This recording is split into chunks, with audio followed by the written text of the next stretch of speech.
Hi guys, welcome to my channel.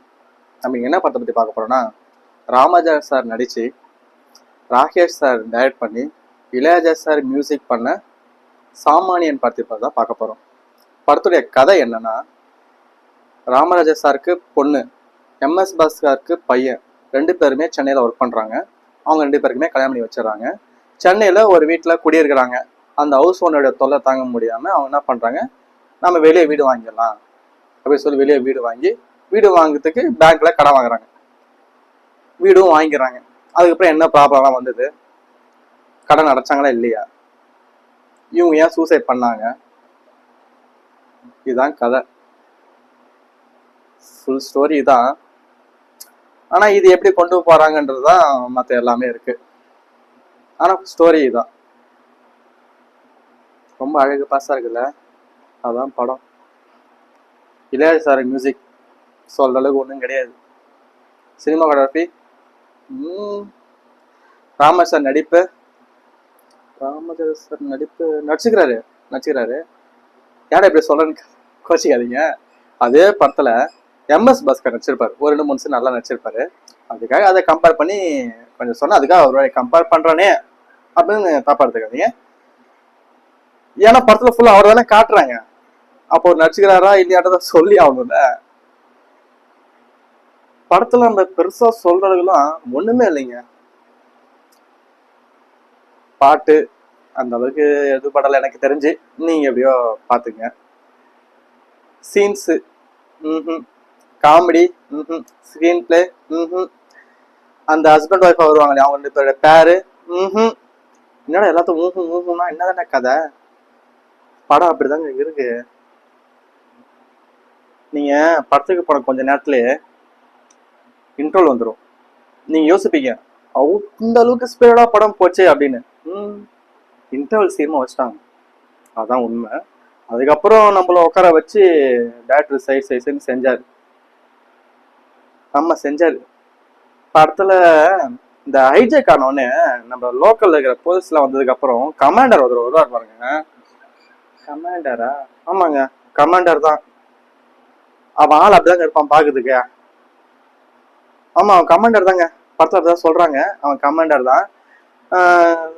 இந்த blue பிரிண்ட்லாம் வச்சு எப்பயும் போல அது இங்க இருக்கு அங்க இருக்குன்னு சொல்லிட்டு, நான் இந்த பைப் வழியா போறேன் அந்த பைப் வழியா சொல்லிட்டு வருவான். அவன் போறதும் காட்ட மாட்டாங்க. டக்குன்னு பார்த்தா ஒரு சீன்ல மேலே ஏறி வந்து கிடப்பான், போட்டுன்னு பிடிச்சு கீழே விழுவான். ராமராஜ் சாரு பேங்க்குக்கு போகும்போது அவருக்குன்னு சொல்லி இந்த பிளான்லாம் சொல்லி கூட்டு போற ஆள் யாரும் கிடையாது. ஆனா அந்த நேரத்துல டேய் அவனை பிடிச்சி கட்டுறா அந்த மாதிரி வரும். இவ யார்கிட்ட சொல்றாருன்னு பார்த்தா, சரி ஓகே அதையும் மேனேஜ் பண்ணிட்டாங்க. ஒரு 2-3 விஷயத்த வச்சு மேனேஜ் பண்ணிட்டாங்க. இந்த மாதிரிதான் நிறைய சீனை ஒப்பேத்திக்கிறாங்களே தவிர்த்து படத்துல எதுவும் இல்லைங்க. ஆனா கொஞ்சம் நடிச்சிருக்காங்க. எம்எஸ் பாஸ்கர் நல்லா நடிச்சிருக்காரு. இந்த விஜய் டிவில முல்லை கோவந்தடம் பேர்ல ஒருத்தர் வந்திருப்பாரு, நல்லா நெகட்டிவ் ஷேட் தான், பட் நல்லா நடிச்சிருப்பாரு. அதே மாதிரி இவரு இந்த அக்கா, அந்த டாக்டர் படத்துல வேலைக்காரி ஒரு அக்கா இருப்பாங்கல்ல, அந்த அக்கா நல்லா நடிச்சுக்கிறாங்க. அந்த அக்காவுக்கும் ஹீரோனுக்கும் இன்ட்ரோடக்ஷன் சீன் ஒன்று வரும், அது மட்டம் கேவலம். ஆனா மற்ற எல்லா சீனையும் அந்த அக்கா நல்லாவே ஸ்கோர் பண்ணிக்கிறாங்க, நல்லாவே நடிச்சிருக்கிறாங்க. படத்துல டைலாக் ஒன்று நல்லா இருக்குது. என்னன்னா, சின்ன வயசுல நம்ம ஒரு கணக்கு போடுவோம்ல, கடன் வாங்கி கழித்தல், பக்கத்துல கடன் வாங்கி கழிக்கணும். அதை அப்படி சொல்லி கொடுக்காதீங்க, பக்கத்துல உதவி வாங்கி கழிக்கணும்னு சொல்லி கொடுத்துக்க ஆரம்பிங்க அப்படின்னு ராமதாஸ் சொல்லுவாரு. நல்லா இருக்குது. என்னடா இப்படி பாக்குறது தப்பா எடுத்துக்காதீங்க. படம் அந்த அளவுக்கு யோசிச்சு சொல்ல வேண்டியதா இருக்குது. படத்தோட கிளைமேக்ஸ் அல்டிமேட். அந்த கிளைமேக்ஸ் அது நம்ம அகில உலக சூப்பர் ஸ்டார் சிவா அவங்க நடிச்சிருப்பாரு பாருங்க, தமிழ் படம். அந்த படத்துல வந்து வில்ல யாரு, அவங்க பாட்டி கூட நிக்க வச்சுட்டு அவங்க ஒரு திருப்பி எழுதுவார்ல, இந்த மாதிரி பல விசித்திர வழக்குகளா பார்த்து இந்த கோர்ட்டு சிட்டிசன் படத்துல எல்லாம் 40 வச்சு மையமா வச்சு உங்களை ரிலீஸ் பண்றேன்னு, அப்படிதாங்க இருக்கு கிளைமேக்ஸ். ஐயோ இவங்க என்ன சொல்றதுன்னு தெரியல. ஏன்னா படத்துல நடிச்சவங்க எல்லாம் பெரிய பெரிய ஆளுங்க.